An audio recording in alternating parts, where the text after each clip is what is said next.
A lone lighthouse stands silent against a furious Atlantic storm.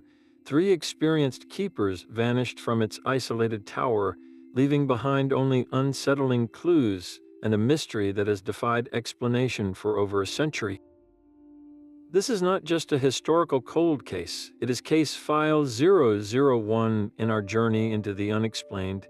By the end of this investigation, you will possess a complete picture of the facts, the folklore, and the most compelling supernatural theories surrounding the Flannan Isles disappearance. We will uncover why the official report felt rushed and what eerie local legends warned of long before the lighthouse was even built. What do you believe waits for us in the spaces between history and myth, rising from the North Atlantic like broken teeth? The Flannan Isles are a cluster of 7 jagged rocks known locally as the Seven Hunters. They lie approximately 20 miles west of the Outer Hebrides, a location so brutally exposed that it feels like the edge of the world. The Atlantic Ocean does not simply lap at these shores. It assaults them with a ceaseless, raw power, sending waves that explode against cliffs towering hundreds of feet high. The air is thick with salt spray, and the wind screams across the barren landscape almost without pause. This is a place of profound and absolute isolation where the very elements seem alive and hostile. Long before a lighthouse was ever proposed, the local communities spoke of the islands in hushed, wary tones. They were considered a deeply haunted place, filled with an ancient and restless energy. Fishermen would avoid the surrounding waters, telling stories of strange lights flickering on the cliffs and disembodied voices carried on the gale. They believed the isles were home to spirits, to the fae folk, or to something even older and less understood. The land itself was thought to be cursed, a forbidden territory where the veil between our world and another was dangerously thin. This was not a blank slate upon which men built a lighthouse. It was a pre-existing paranormal hotspot, a stage already set for mystery long before 3 keepers arrived for their duty. Into this ancient and foreboding landscape, human ambition brought a marvel of modern engineering. The Eilean Mòr lighthouse was completed in 1899, a towering stone sentinel designed to withstand the Atlantic's full fury. It was not merely a tower with a lamp. It was a self-contained fortress equipped with the most powerful light in the British Isles, a hyper-radiant apparatus that could cast its beam over 24 nautical miles. This was a beacon of safety for the vital shipping lanes, a declaration of man's resolve against the untamed sea. Yet for the keepers who manned it, this triumph was also a prison of solitude. Life for the 3 men stationed here followed a strict rotation. They served 6-week shifts, completely cut off from the mainland, with relief arriving only when the ferocious weather permitted a landing. Their home was the tower itself, a multi-story structure containing their living quarters, a provision room stocked with months of supplies, and the complex machinery of the light. Their existence was a cycle of relentless duty. By day, they maintained the immaculate lens, polished the brass, and kept detailed logs. By night, they ensured the great light never faltered, its rhythmic flash a constant reassurance to ships navigating the deadly Minch. They lived in a world of howling wind and crashing waves, their only connection to humanity the occasional sight of a passing vessel, a distant silhouette on a vast, gray expanse. Maintaining this outpost was a constant battle against the elements themselves. How did 3 men simply vanish from such a fortress, leaving no trace behind? Their names were Thomas Marshall, James Jucat, and Donald MacArthur. To understand the depth of this mystery, we must first know the men who stood at its heart. Thomas Marshall was the first assistant, a man with years of experience on the treacherous Scottish seas. He was known as a steady, dependable hand, the kind of man who followed procedure to the letter. James Jucat, the principal keeper, was a seasoned veteran of the Northern Lighthouse Board. He was a family man, responsible and meticulous, with a career built on reliability. Then there was Donald MacArthur, the occasional keeper, a burly and robust man who was standing in for another. He was a former sailor, hardened by a life of physical labor, and not someone easily intimidated by the sea's fury. These were not inexperienced youths or men given to foolish risks. They were a hand-picked team of professionals, each one trusted to operate one of the most remote and demanding lighthouses in the world. They knew the rules, they respected the ocean, and they understood the absolute importance of their duty. When we picture them, we should not see just three names on a faded report. We should see Thomas, a man of routine, perhaps missing his family. We should see James, a leader ensuring every log entry was perfectly precise. We should see Donald, a man of immense strength, yet still humbled by the awesome power surrounding their isolated tower. They were real people with lives and stories, and their collective disappearance from that fortified stone tower defies every logical expectation. What could possibly overcome three such capable men at once? The lighthouse lamp was a constant, a celestial clockwork in the vast darkness. Its failure was unthinkable. The last confirmed sighting of the Eilean Mòr light functioning normally was on the night of December 14, 1900. For one more evening, its powerful beam cut a reassuring swath across the waves. But on December 15th, the steamship Arctur was making its way through a heavy swell, its crew, relying on that very light to mark their safe passage past the seven hunters, saw only blackness. The great tower was dark and silent. This was a catastrophic breach of protocol. The keepers had a strict, unwavering duty to keep the lamp lit from sunset to sunrise. A failure was not just a mistake, it was a potential death sentence for any ship that might stray too close to those razor-sharp rocks. The Arctur's captain would have immediately logged the outage, his report a first, faint ripple of alarm heading for the mainland.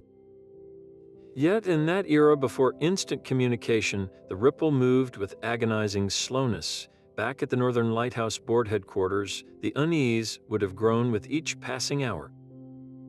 A lighthouse going dark was the worst possible scenario. Standard procedure dictated that if the primary lamp failed, the keepers were to immediately hoist a reserve lamp into place. Even in a total emergency, a signal of some kind was to be maintained. The absolute silence from Eilean Mòr could mean only one of two things. Either a calamity had befallen all three men simultaneously, rendering them unable to perform even this basic task, or they were simply no longer there.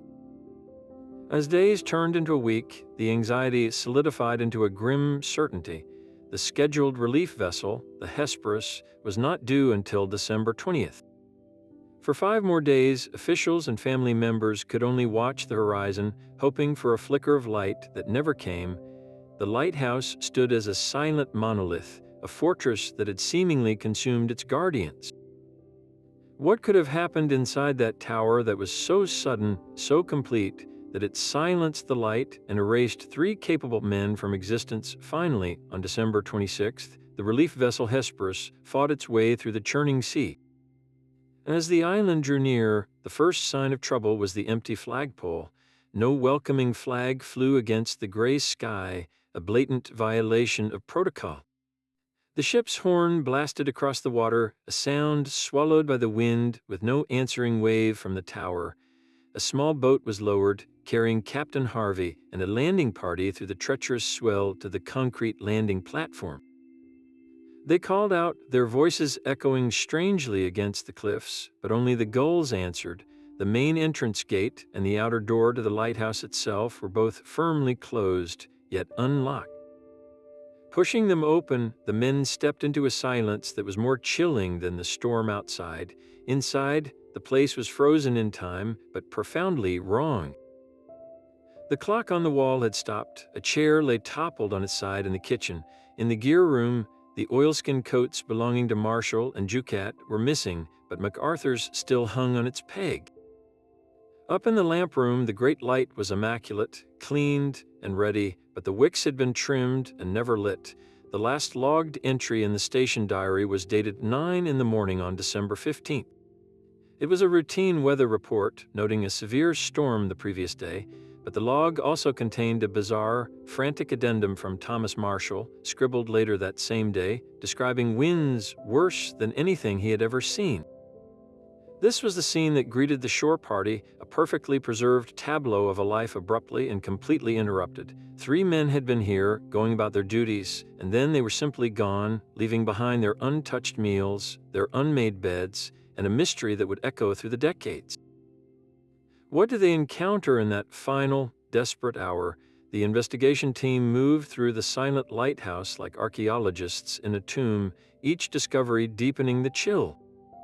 In the gear room, the first clue presented itself with stark simplicity. Two sets of oilskin coats and waterproof boots were missing, those belonging to Marshall and Jucat. But the third set, belonging to Donald MacArthur, hung neatly on its peg. This was not a group that had decided to leave together. It suggested a rushed, two-man mission, while the third remained behind, for reasons unknown. The stopped clock on the wall was another frozen moment, its hands eternally pointing to a time that marked the end of everything, but the true center of the mystery lay in the kitchen. Here, a single chair lay toppled on its side as if kicked back in a sudden start. A meal had been prepared and partially eaten. The table was set, but the scene was one of abrupt interruption, not a finished supper. This was not the aftermath of a planned departure or a leisurely meal. It felt like a moment of alarm. Why would two men rush out into a storm, leaving a third to presumably follow without his protective gear? The clues painted a conflicting picture. The meticulous trimming of the lamp wicks upstairs spoke of calm, routine duty. The chaotic kitchen and the missing oilskins spoke of a frantic, emergency response. They were living two different stories in the same final hours, one of order and one of sheer panic. What single event could possibly explain this jarring contradiction between a calmly maintained lighthouse and a violently abandoned meal? Outside the tower, the investigation led to the most dramatic and perplexing scene of all. The search party made their way down the steep, winding path to the west landing, the concrete platform where supplies were hoisted from approaching boats. What they found there was a landscape of pure destruction. A large box, meant for storing ropes and tackle, had been utterly smashed to splinters. The heavy iron railings along the landing were not just bent, they were twisted and torn from their stone moorings. Massive blocks of stone, weighing over a ton, had been wrenched from their positions and displaced, as if moved by a giant's hand. This was not simple storm damage. This looked like the aftermath of a titanic, violent struggle. The official investigation would quickly settle on a theory of nature's overwhelming power. They proposed that an enormous freak wave, a rogue wall of water hundreds of feet high, had surged up the cliff face and swept over the landing. In this scenario, two of the keepers, Marshall and Jucat, were outside attempting to secure equipment.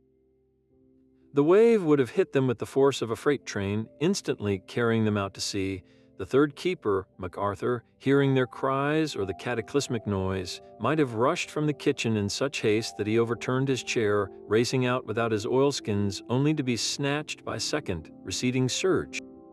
It is a clean, logical explanation that places the blame on the known, awesome fury of the Atlantic, but the evidence also whispers a more disturbing possibility. Could this devastation point to something other than a wave? The specific, localized destruction, the bent railings that suggest immense, focused force, what if these were signs of a desperate, physical confrontation? Imagine a bitter argument escalating into violence among the three isolated men, a struggle so fierce it spilled out onto the landing, with the sheer strength of the combatants accounting for the torn metal and displaced stone. The theory suggests that perhaps two men fell or were thrown into the sea during the fight, with the third, MacArthur, succumbing to the waves while trying to rescue them or escape the aftermath. This interpretation paints a much darker picture, one of human nature breaking under the strain of extreme isolation and pressure. So which was it? Did the sea unleash a single, perfect weapon of water to claim its victims, or did the oppressive solitude of the lighthouse itself forge a weapon from the minds of the men within? The West Landing holds the answer, but its ruined state tells two completely different stories. Yet the official inquiry that followed seemed almost eager to dismiss such unsettling complexities. The Board of Trade conducted its investigation with a swiftness that felt, in hindsight, more like a rush to closure than a deep inquest. Their final report was concise and unequivocal.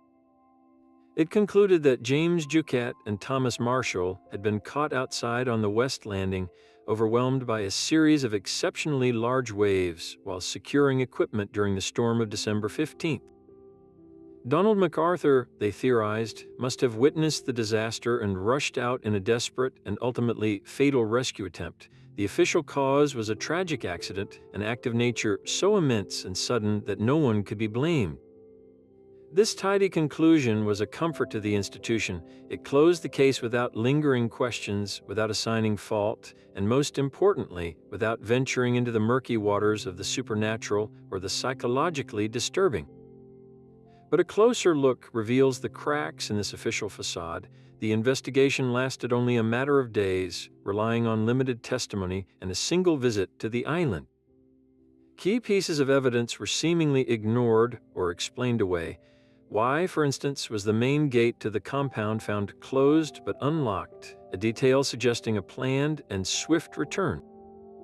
The frantic addendum in the logbook, describing a storm of unbelievable violence, was accepted without question, even though no other weather stations in the region recorded anything beyond a typically severe gale. The inquiry seemed to cherry-pick the evidence that fit its wave theory while overlooking the contradictions. It was as if the authorities needed a simple, digestible story, one that would not frighten future lighthouse keepers or tarnish the reputation of the Northern Lighthouse Board. They chose the known monster of the sea over the unknown monsters of the mind or the mythic realm. In doing so, they left the door wide open for a century of speculation because the official story, while logical, never truly felt complete. It answered the how, but it utterly failed to address the strange and chilling why. But the official report cannot erase centuries of whispered warnings. To truly understand the Flannan Isles disappearance, we must venture beyond the Lighthouse logbooks and into the realm of ancient Celtic myth. Long before the tower was built, these islands were not seen as mere rocks. They were considered a thin place, a sacred and dangerous location where the veil separating our world from the other world was perilously fragile. Fishermen and sailors from the Hebrides knew the Seven Hunters as a place to be avoided after dark, a territory claimed by spirits far older than any human institution. They spoke of a spectral guardian known as the Phantom of the Seven Hunters, a towering, cloaked figure who would appear on the cliffs, watching silently as ships passed. Some legends describe this entity as the ghost of a giant forever bound to the islands. Others believed it was a finfolk, a malevolent sea spirit from Orcadian folklore known for stealing people away to a watery realm. The very name, the Seven Hunters, suggests a predatory nature, as if the islands themselves were alive and seeking prey. When the three keepers vanished, these old stories did not feel like superstition to the local communities. They felt like a grim and inevitable fulfillment. Could the phantom have finally claimed its due? The idea of men being taken by otherworldly forces is deeply rooted in Celtic tradition. Islands were often seen as gateways to Tir Nain Og, the land of youth, or to the domain of the Aos Shi, the powerful and capricious faefolk. These beings were not the tiny fairies of modern fiction. They were ancient, powerful, and often dangerous entities who could whisk a person away into their world where time flowed differently. A man might be returned after what felt like a single night, only to find that 100 years had passed. Or he might never return at all. The sudden, complete, and seemingly peaceful nature of the keeper's disappearance fits this pattern eerily well. There was no struggle inside the tower, no sign of a frantic fight for survival. It was as if they were simply plucked from existence, invited or compelled to step through a door that opened for only a moment. The untouched meal and the stopped clock could be read not as signs of panic, but as artifacts frozen the instant the transition occurred. What if the storm noted in the log was not a meteorological event, but the audible and visible manifestation of that gateway opening, a roaring tear in the fabric of reality that only the keepers could perceive? The official story gives us a rogue wave, a force of nature. The ancient legends suggest something far more unsettling, a sentient hunger in the land itself, a presence that waited patiently for centuries until the lighthouse, a symbol of human order, finally provided an offering. The ocean around the Flannan Isles is not merely water, it is a living, breathing entity of unimaginable power. Scientific data from that very region reveals a terrifying truth that the seabed topography and prevailing currents create a perfect breeding ground for one of the sea's most legendary and deadly phenomena, the rogue wave. These are not simply large swells. A rogue wave is a monstrous wall of water that appears seemingly from nowhere, a solitary peak that can reach heights of over 100 feet, towering above the waves around it. For centuries, sailors' tales of such walls of water were dismissed as myth, the panicked exaggerations of men caught in a storm, but we now know these waves are terrifyingly real. Modern satellite studies confirm their existence, showing that these freak seas occur with a frequency that defies old statistical models. They are the ocean's perfect assassins, sudden, violent, and utterly without warning. Picture the scene on that December afternoon. Two keepers, Marshall and Jucat, are on the west landing, battling hurricane-force winds to secure equipment before the next squall hits. They are experienced men, their senses tuned to the rhythm of the sea, but what they could not anticipate was a silent, dark mountain of water building just beyond the horizon, a liquid avalanche traveling at immense speed. It would not have crashed upon them like a normal wave. It would have surged, a sudden and explosive rise of the sea itself, climbing the 200-foot cliff face as if the rock were a mere step. The force would have been incomprehensible, not the push of a powerful current, but the blunt, smashing impact of 1,000 tons of water moving faster than a man can run. The railings twisted like wire and the 1-ton blocks of stone ripped from their foundations are not evidence of a struggle between men, but the unmistakable signature of a force beyond human scale. In that single, cataclysmic instant, the two men outside would have been erased, swept from the platform into the boiling chaos. Inside the tower, Donald MacArthur would have felt the impact, a shudder through the very rock, or heard the ungodly roar. He rushes from the kitchen, his chair clattering to the floor, and dashes to the entrance, perhaps to see what happened or to call his comrades inside. But the nature of a rogue wave is a duality of push and pull. The same suction that dragged the water back from the landing would have created a vicious, irresistible undertow. As he stands in the open doorway, a second, receding surge could have plucked him from the threshold like a leaf, pulling him out into the maelstrom that had already claimed his friends. This theory requires no ghosts, no malevolent spirits, only the cold, indifferent physics of a furious planet.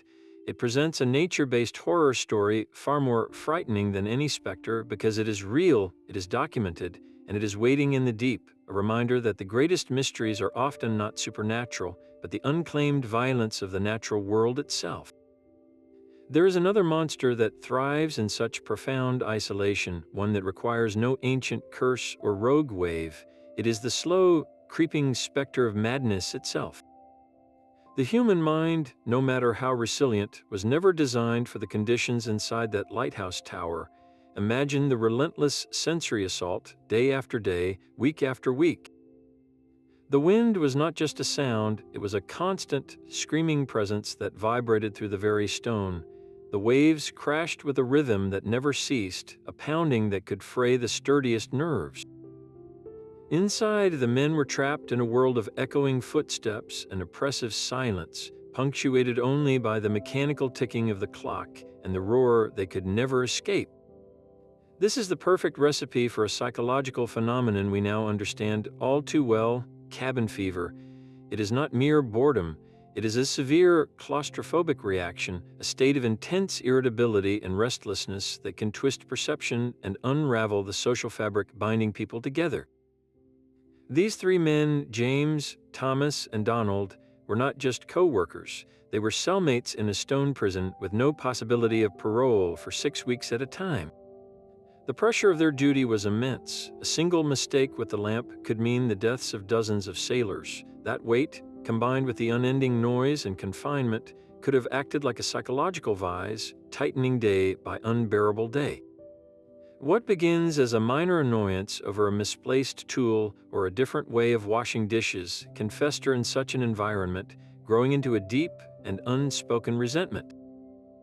A man who is steady and reliable on the mainland can become a stranger to himself in that tower, his thoughts turning inward and dark under the relentless pressure. The final trigger could have been anything: a shouted word during a card game, a disagreement over the logbook, or simply the last, unbearable shriek of the wind. In this scenario, a sudden, explosive argument erupts. Perhaps Donald MacArthur, the burly occasional keeper, finally snapped under the strain, his raw physical strength turning the confined kitchen into a lethal arena. The overturned chair is not a sign of a rushed rescue, but of a violent struggle. The two men in oilskins may not have been outside when disaster struck. They might have fled outside into the storm to escape an enraged companion, only to be pursued onto the landing where the physical confrontation turned fatal, the torn railings and displaced stone becoming evidence of a human storm, not an oceanic one. Or consider an even more chilling possibility: a shared descent into a collective madness. The oppressive atmosphere and the feeling of being utterly abandoned by the world could have fostered a suicidal pact, a delusional belief that stepping into the sea was an escape, a return to something beyond their grim reality. This theory offers no easy answers, only a profound and unsettling truth about the fragility of the human mind when pushed beyond its limits. The lighthouse did not just keep the sea at bay. It also held the men's deepest fears captive within its walls, and on that December day, those fears may have finally broken loose. The 20th century would bring a new kind of ghost to haunt the Flannan Isles mystery. As the age of rockets and flying saucers dawned, the story of the three vanished keepers found a fresh interpretation, one that replaced ancient spirits with extraterrestrial visitors. On the surface, the idea seems anachronistic, a modern myth projected onto an old tragedy, yet the core components of their disappearance align eerily well with the classic alien abduction narrative that would captivate the world decades later. Consider the hallmarks of such an event. There is the sudden and complete vanishing of individuals from a sealed or isolated environment. The Flannan Isles Lighthouse was exactly that, a locked fortress from which three men were plucked without a trace. There are the strange environmental clues left behind, the anomalous evidence that defies easy explanation. The stopped clock, the overturned chair, and the localized destruction on the landing could be read not as storm damage, but as the residual effects of an otherworldly encounter, perhaps the disruptive energy of a craft's descent or the frantic struggle of men being taken against their will. And then there is the setting itself, a profoundly remote location, far from prying eyes, the exact kind of place where such an event could occur unnoticed. This theory reframes the entire incident. The strange storm noted only by the keepers could have been the deafening downdraft of a massive, silent craft. The brilliant, unearthly light they might have seen approaching could have been mistaken for a supernatural phenomenon, something beyond their comprehension. Their sudden, simultaneous disappearance suggests a force that immobilized or collected them in an instant, a technology that could overcome three resistant men without leaving a single drop of blood or sign of a fight inside their home. This is not to claim that aliens were responsible, but to highlight how a mystery can be reshaped by the fears and fascinations of a new era. The Phantom of the Seven Hunters was a creature of Celtic myth, an explanation born from a world filled with spirits. The alien visitor is its technological successor, a creature of the atomic age, a new kind of phantom for a new kind of anxiety. The Flannan Isles story, in its stark and unsettling simplicity, provides a blank canvas upon which every generation can paint its own ultimate terror. What does our own preference for one theory over another reveal about the hidden fears of our time? There is a fourth possibility, one that ventures beyond the sea, beyond madness, and even beyond the stars. What if the Flannan Isles are not merely a place, but a moment, a fragile patch in the fabric of reality itself? Ancient traditions speak of thin places, locations where the wall between worlds becomes translucent, where one can almost hear the echo of another time or glimpse the shadow of another existence. The local legends of spirits and phantom giants may have been the only vocabulary available to describe a phenomenon far more strange, a dimensional instability. Imagine the lighthouse not just as a building, but as a needle piercing a delicate membrane, its very presence, a hub of ordered energy and focused light in a place of raw, chaotic power, could have stressed this weak spot to a breaking point. On that December day, the conditions might have been perfect, a specific alignment of atmospheric pressure, geomagnetic activity, and the storm's own violent energy that acted as a key, turning the lock on a door that is usually sealed shut. The keepers would not have seen a ghost or a spaceship. They might have witnessed the world itself unraveling around them, a shimmering in the air, a sound like tearing silk magnified 1,000 times, a sudden view into a landscape that was not their own, a silent, frozen world, or a lush, prehistoric jungle. The frantic log entry describing a storm of unbelievable violence could have been a desperate attempt to rationalize the indescribable, the sensory overload of a dimensional rift tearing open beside their home. Their disappearance then becomes not an abduction or a drowning, but a transition. Two of them, perhaps investigating the phenomenon on the West Landing, are caught in the event horizon and pulled through. The third, seeing this, rushes from the kitchen in a state of shock and horror, only to be swept into the collapsing portal as it snaps shut. This would explain the utter lack of bodies, the absence of any struggle inside the tower, and the bizarrely localized destruction. The force required to twist iron and move stone might not have been a wave, but the gravitational shear or spatial distortion of a gateway violently opening and closing. The stopped clock is the most haunting clue of all, a classic trope in tales of temporal displacement, where localized time simply ceases to flow correctly. They did not die that day, they simply stepped out of our timeline, becoming permanent residents of elsewhere, their story forever frozen at the moment the door between worlds sealed behind them. Perhaps the true danger was not the island itself, but something small enough to carry inside. Men stationed in such profound isolation often become amateur collectors, their eyes trained to spot anything that breaks the monotony of rock and sea. It is easy to imagine one of the keepers, during a rare calm day, exploring the barren cliffs and finding an object that did not belong. It could have been a strangely carved stone, smoothed by centuries of tides, or a tarnished piece of silver from a long-forgotten shipwreck, perhaps even a fragment of bone lodged in a crevice. To a lonely man, such a find would feel like a treasure, a secret prize from the island. He would have likely pocketed it, carrying it back up the winding path and into the lighthouse, placing it on a mantel in the kitchen or keeping it in his pocket. He would have had no idea he was not collecting a curiosity, but an anchor for something else entirely. This is the cursed object theory, a chilling possibility that the evil was not outside the walls, but invited in.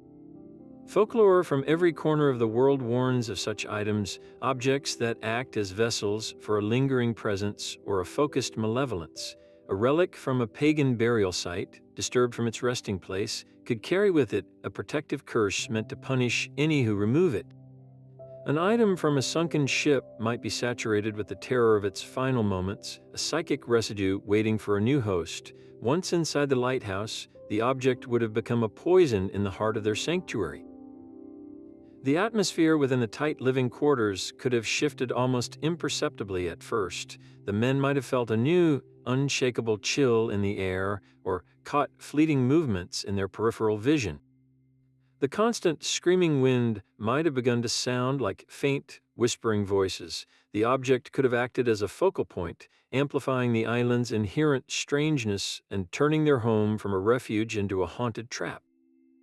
The bizarre contradictions in the evidence begin to make a terrible new sense under this lens. The calm, routine maintenance of the lamp could have been the keeper's desperate attempt to cling to normality as their reality unraveled. The frantic rush outside, with two men grabbing their oilskins and a third following without his, might not have been a response to a storm, but a flight from a terror that had materialized inside the tower itself. What did they see in that final moment that sent them fleeing into a genuine gale, preferring the fury of the sea to the presence they had unknowingly housed? The malevolence, once given a foothold, may have driven them out, herding them toward the cliff edge as its final act. Their disappearance was not an accident, but an eviction. The Lighthouse logbook was meant for weather readings and duty rosters, a dry chronicle of a mechanical existence, but its final pages tell a different story, one of a slow, creeping dread that seems to bleed from the ink. The last official entry, made at 9 in the morning on December 15th, is deceptively normal. It records a severe storm the previous day, noting that all three keepers had been praying. This detail itself is unusual, a sudden injection of the personal into the professional record. The real chilling text, however, appears later on that same page, a frantic addendum scrawled by the first assistant keeper, Thomas Marshall.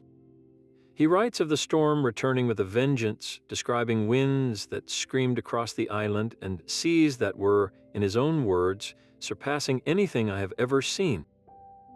This is not the detached observation of a seasoned lighthouse keeper. This is the voice of a man who is genuinely, deeply afraid. Marshall had spent his life on the tempestuous Scottish seas. He had witnessed the ocean's full fury many times before. For him to state that this storm was beyond his entire experience was a monumental admission, a red flag of alarm waved directly onto the official record. He was not just logging data, he was documenting a profound and terrifying anomaly.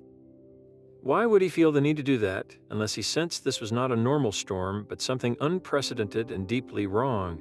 Read between the lines of that desperate note, and you can almost hear the wind shrieking against the tower, feel the vibration in the stone, see the faces of his companions as they realized the rules of nature they understood were being broken. This log entry is a crack in the facade of professional composure, and through it, we can glimpse a shadow of the true horror unfolding inside that tower. Was Marshall simply describing a meteorological event, or was he grappling with a phenomenon for which he had no other words? The storm he documented with such fear was not recorded as being exceptionally severe by any other station in the region. This discrepancy is the heart of the mystery. Was he mistaken, or was he witnessing something localized, something that existed only around the Flannan Isles?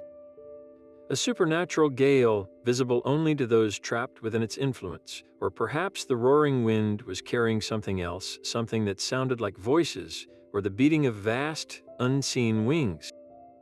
The logbook does not just record a storm, it captures the exact moment when three experienced men began to lose their battle not just with the sea, but with their own understanding of reality. That final, terrified sentence is their last message to the world, a warning we are still trying to decipher over a century later. Sometimes the most profound mysteries are not in the events themselves, but in the patterns that surround them. If we step back from the rogue waves and the psychological theories, and instead view this case through an esoteric lens, a different kind of picture begins to form. It is a picture painted with the strange ink of synchronicity, those meaningful coincidences that seem to point to a hidden order beneath the chaos of our world. An esoteric detective would not ask what happened to the three men, but why it happened at that precise moment in the cosmic clock. The date of their disappearance, December 15th, falls deep within the astrological sign of Sagittarius, a sign traditionally associated with long journeys, quests, and a powerful urge to cross thresholds into the unknown. This was not just any journey, but a final, inexplicable voyage. More compelling than the sun sign alone are the planetary conversations happening in the sky at that time. Historical astronomical charts reveal that the period was marked by a tense square aspect between Saturn, the planet of structure and limitation, and Neptune, the ruler of the seas, dreams, and the intangible. This is a classic astrological signature of boundaries dissolving, of solid reality being washed away by unseen mystical forces. It is the perfect celestial metaphor for a lighthouse, a symbol of Saturnian order and safety, being overwhelmed by the Neptunian fog of mystery. Then we have the recurring, almost obsessive presence of the number 7. The men vanished from the Flannan Isles, a cluster known locally as the Seven Hunters. The lighthouse tower itself was a structure of 7 distinct levels, from the base to the lantern room, and the final, frantic log entry was made on the 15th of December. 1 + 5 = 6, a number of imperfection, but the event that prompted it occurred on a day that completed the sequence, pointing toward the mystical 7. In numerology, 7 is the great seeker, the number of the mystic, the occult, and the hidden truth. It is the number that governs islands, solitude, and the search for answers that lie just beyond our grasp. The persistent appearance of this number is like a signature on a work of art, suggesting that this was not a random tragedy, but an event with a deeper, symbolic purpose. It is as if the universe itself was using the language of numbers and stars to mark this moment as a sacred, if terrifying, transition. The three keepers did not just get lost in a storm, they may have become entangled in a moment of profound cosmic significance, a perfect and terrible alignment of time, place, and symbolic meaning that transformed them from mere men into eternal symbols of the great unknown. The Flannan Isles are not a unique anomaly, but part of a chilling global pattern. History is punctuated by other cases where whole groups of capable people simply evaporate from the face of the earth, leaving behind a haunting collection of clues. Consider the merchant ship Mary Celeste, found adrift in the Atlantic in 1872. She was seaworthy, her cargo intact, with a table set for a meal. But her entire crew had vanished without a trace, their personal belongings still in their cabins. Or the Dyatlov Pass incident of 1959, where 9 experienced Russian hikers were found dead in the Ural Mountains, their tent torn open from the inside. They had fled into sub-zero temperatures without proper clothing, some with inexplicable, massive internal injuries. These are not simple accidents, they are profound and unsettling riddles. The common threads binding these cases are as clear as they are eerie. In each instance, we have competent, knowledgeable individuals, whether sailors or seasoned mountaineers, who should have been the last people to fall victim to their environment. They vanish from remote, liminal spaces, from the threshold between sea and sky on a ship, from the border between mountain and tundra, or from an island between the human world and the vast, open ocean.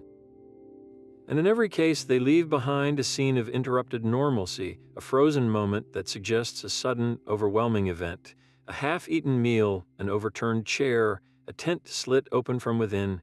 These are the cryptic signatures of a force that strikes with unimaginable speed. This pattern suggests we are not merely investigating isolated tragedies, but perhaps glimpsing a recurring phenomenon.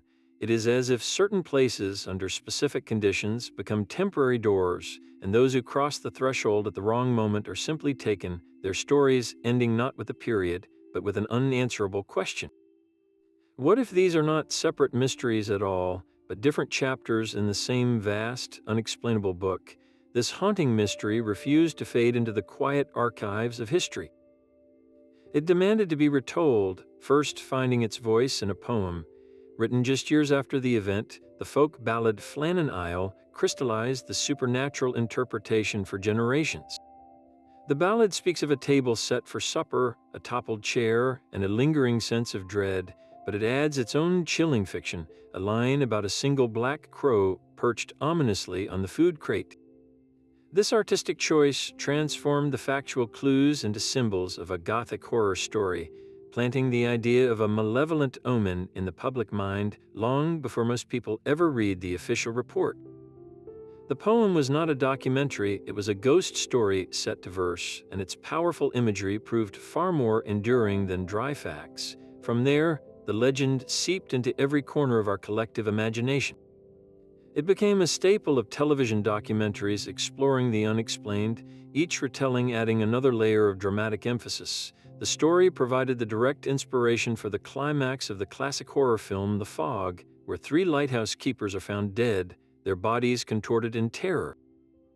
More recently, the acclaimed film The Lighthouse, while not a direct retelling, captures the essential psychological horror of isolation and madness, drawing its lifeblood from the same primal fears that the Flannan Isles incident evokes. With each new adaptation, the focus subtly shifted. The 3 real men, Thomas, James, and Donald, slowly became archetypes, their personal histories erased to better serve their new role as ciphers for our fears. The nuanced details of the stopped clock and the missing oilskins were often set aside in favor of more dramatic, otherworldly explanations. The public's understanding of the event became a patchwork of these fictionalized accounts, where the supernatural was no longer a theory but the accepted premise. Why does this story have such a powerful grip on our culture? It provides a perfect, blank canvas. The core facts are simple and stark enough to allow for endless interpretation, a Rorschach test for our deepest anxieties. Each era projects its own fears onto the empty tower. In the early 20th century, it was ghosts and ancient curses. In the atomic age, it became alien abductions. Today, it might speak to our fear of AI turning against us or of losing our minds in a hyper-connected yet deeply isolating world. The Disappearance has been polished by a century of retelling into a modern myth, a cautionary tale about the perils of venturing too far into the unknown, whether that unknown is a remote island, the depths of the human psyche, or the void between worlds. The real tragedy is no longer just the fate of the three keepers, but the way their true story has been swallowed by the legend we created to comfort ourselves, a legend that is often far more compelling than the ambiguous, unsettling truth. A century of speculation was not enough to satisfy our need for answers. Modern investigators, armed with technology the original keepers could never have imagined, have journeyed to the Flannan Isles, seeking to pry loose its secrets with electronic ears and electromagnetic eyes. Paranormal research teams have braved the same treacherous landing, setting up equipment inside the silent lighthouse, hoping to capture a whisper from the past. Their primary tools are devices designed to measure the unseen. EMF meters, which detect fluctuations in electromagnetic fields, are swept through the rooms, searching for anomalous energy that could suggest a presence. In the profound silence, they conduct EVP sessions, electronic voice phenomena recordings, where they ask questions into the empty air and later analyze the digital audio for responses unheard in the moment. The results, according to some investigators, are chilling. They report capturing faint, whispered replies on the recordings, voices that seem to utter single words like lost or gone or help. Some claim their EMF meters spike erratically in the gear room and near the west landing, indicating a sudden, unexplained surge of energy with no natural source. Spiritual mediums who have visited the island describe an overwhelming sensation of panic and confusion, a psychic echo trapped in the stone. They speak of impressions received, not of a single event, but of a fractured timeline, of one keeper witnessing a horror on the landing while another was gripped by a terror from within the tower itself. Yet these modern findings exist in a contentious space. Skeptics rightly point out that the relentless wind and the groaning of the ancient structure itself can create deceptive sounds and cause false readings on sensitive equipment. A loose wire vibrating in the gale can sound like a moan, and the natural mineral content of the rock can create its own subtle magnetic fields. The whispers on the recordings could be pareidolia, our brain's innate desire to find patterns, including human speech, in random noise. So we are left with a new layer of ambiguity. Do these electronic whispers and energy spikes represent a genuine breakthrough, a direct line of communication with the past, or are they merely the latest chapter in our long tradition of projecting our own fears onto this empty stage? The equipment gives us data, but it cannot tell us if that data is a ghost or a gust of wind. The mystery absorbs our technology just as it absorbed the official report, leaving us once again at the edge of understanding, listening intently for a signal in the static. At its core, the Flannan Isles mystery preys upon a primal human terror, the fear of being utterly and silently erased. We can process a shipwreck, a heroic struggle, even a tragic accident. These are narratives with a beginning, a middle, and an end. They fit within the understandable framework of cause and effect, but the complete vaporization of three capable men from a fortified space offers no such comfort. It presents us with a void, a perfect blankness where a story should be. This is not just death, it is an uncreation, a deletion so absolute it challenges our fundamental belief that our lives and actions leave a permanent mark on the world. The untouched meal and the stopped clock are not just clues, they are symbols of this erasure, a life interrupted and then frozen, as if the universe itself hit a pause button and never pressed play again. Our minds recoil from such emptiness. We are storytelling creatures, hardwired to find patterns and assign meaning. A random, senseless tragedy is psychologically unbearable, so we rush to fill the void with our own narratives. We conjure rogue waves, malevolent spirits, or alien visitors not merely as theories, but as psychological bulwarks against the chilling possibility that sometimes things just happen for no reason at all.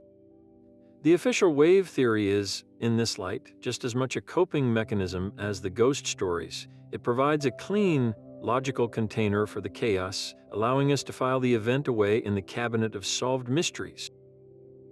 Yet the cabinet door never quite stays shut. Why? Because the allure of the unsolved is more powerful than the comfort of the explained. An open mystery is a room with no final door, a question that invites us to keep searching, to keep wondering. It connects us to a sense of wonder, however dark, that the modern world often strips away. In a time where satellites map every inch of the globe and answers are a smartphone search away, the Flannan Isles stand as a permanent monument to the unknown. They remind us that there are still shadows at the edge of the map, not of geography, but of understanding. We are not just trying to solve what happened to 3 lighthouse keepers. We are, in a profound way, grappling with the limits of our own knowledge and testing our courage to look into the darkness without flinching. Perhaps we have been reading the evidence all wrong.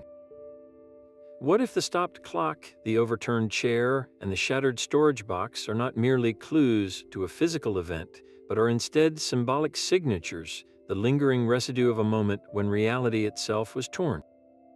From an esoteric standpoint, every object holds an energetic imprint, a memory of its place and purpose in a moment of profound transformation. The clock, its hands frozen, is a classic symbol of time itself being suspended. This was not a mechanical failure, but a metaphysical one. In rituals and tales of supernatural encounters, stopped time is a universal sign of a breach, a puncture in the normal flow of causality. It marks the exact instant the keepers transition from our timeline into another state of being, their personal time severed from our own. The single overturned chair in the kitchen speaks a silent, powerful language of sudden, violent disruption. But we must ask, violent in what way? It may not signify a physical struggle between the men, but a sudden, explosive shift in the energy of the room itself. Picture a pressure wave from an unseen event, a concussive force from a dimensional rift opening or closing, physically knocking the chair over as the very air in the lighthouse convulsed. It is a marker of instantaneous, overwhelming intervention, not a gradual argument. Then there is the West Landing and the box smashed into splinters. We have viewed this as storm damage or the result of a fight, but its destruction feels strangely focused, almost ritualistic. In many esoteric traditions, the deliberate breaking of a container is an act of release, of shattering the old form to allow something new to emerge. This was no ordinary crate. It was a box designed to hold ropes, the very tools of connection and security, of tethering oneself to the solid world. Its utter annihilation could be read as a symbolic severing of those tethers.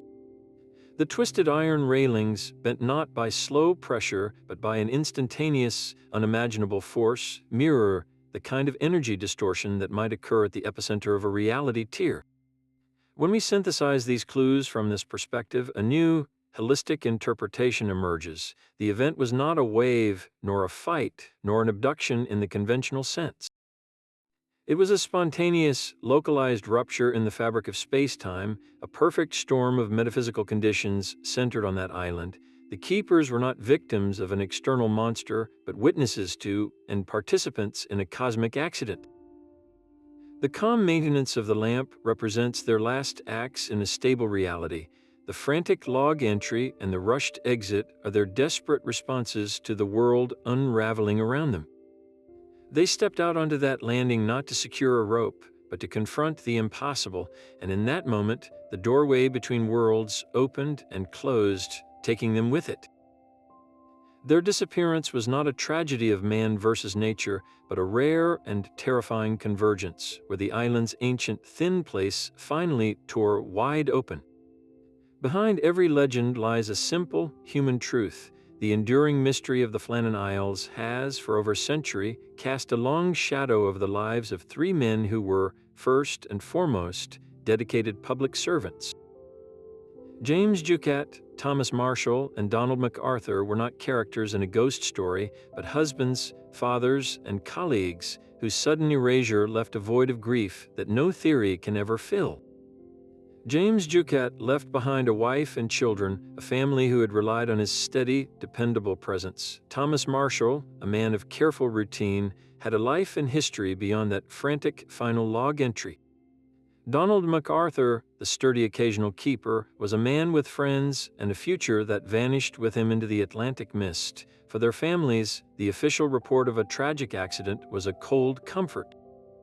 It provided a legal end, but no real closure, no body to mourn, no grave to visit. Their loss was compounded by the bizarre and public nature of the disappearance, their personal tragedy forever entwined with a sensational, unsolvable riddle. The Lighthouse community itself was shaken to its core. These men were part of a brotherhood, a small, specialized group who understood the unique pressures and dangers of their work. The incident sent a ripple of fear and superstition through every remote station, a grim reminder that their isolated fortresses were not impenetrable. The Northern Lighthouse Board was forced to re-examine its procedures, but no policy change could ever answer the haunting question of what truly happened. When we reduce these men to mere pawns in a supernatural chess game or to case studies in isolation madness, we do a disservice to their memory. They were real people who performed an essential, lonely duty, maintaining a light that guided countless sailors safely home. Their legacy is not just a mystery, it is one of service and sacrifice. Remembering them as individuals with lives and loves beyond that December storm grounds this entire eerie saga in a sobering human reality. The wildest theories offer a kind of escape, a way to avoid the painful simplicity of a terrible accident, but the true heart of the story may be the most difficult to face, the profound and ordinary tragedy of three men who went to work one day and never came home. The stopped clock in the silent tower is more than a broken device, it is a question frozen in time. Why did its hands cease to move at that precise moment? And what event was so powerful it could halt the steady march of time within those stone walls? Was it a simple mechanical failure, a power surge, or the physical manifestation of a metaphysical rupture? Then there is the puzzle of the oilskins. Why did Donald MacArthur, a seasoned and sensible man, rush out into a furious gale without his protective coat? This detail refuses to fit neatly into any theory. If it was a rescue attempt, why would he handicap himself against the elements? If it was a fight, why would he flee unarmed against the storm? The missing coat suggests a level of urgency so extreme that basic survival instinct was overridden, a panic that defies rational reconstruction.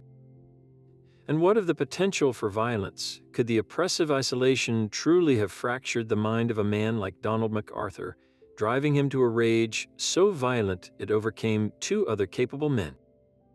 While cabin fever is a documented danger, the idea of a spontaneous, lethal struggle among three professionals with no prior history of conflict feels as difficult to swallow as a ghost story. The evidence presents us with irreconcilable truths. We have a lighthouse maintained with meticulous care, yet a meal abandoned in apparent terror. We have a logbook entry describing a storm of biblical proportions, yet meteorological records that show only a severe, but not unprecedented, gale. Each piece of evidence we examine seems to contradict another, creating a hall of mirrors where every potential answer only reflects more questions. This is the enduring power of the Flannan Isles mystery. It is not the certainty of any one theory that captivates us, but the profound and stubborn absence of a single, satisfying truth. The core of the event remains locked away, forever just beyond our grasp, and it is in that tantalizing space between the known and the unknowable that the legend truly lives. The evidence from Eilean Mòr presents us with a perfect storm of contradictions. On one hand, we have the compelling, rational explanation of a rogue wave, a documented natural phenomenon capable of the exact destruction found on the West Landing, instantly erasing three men without a trace. It is a clean, scientific answer. On the other, we are pulled into the orbit of ancient legends, of thin places and predatory spirits, a narrative that insists the island itself is a sentient, hungry entity. Then there is the psychological horror of cabin fever, the slow unraveling of sanity in an unbearable pressure cooker of isolation, and even the modern specter of extraterrestrial intervention or a dimensional rift.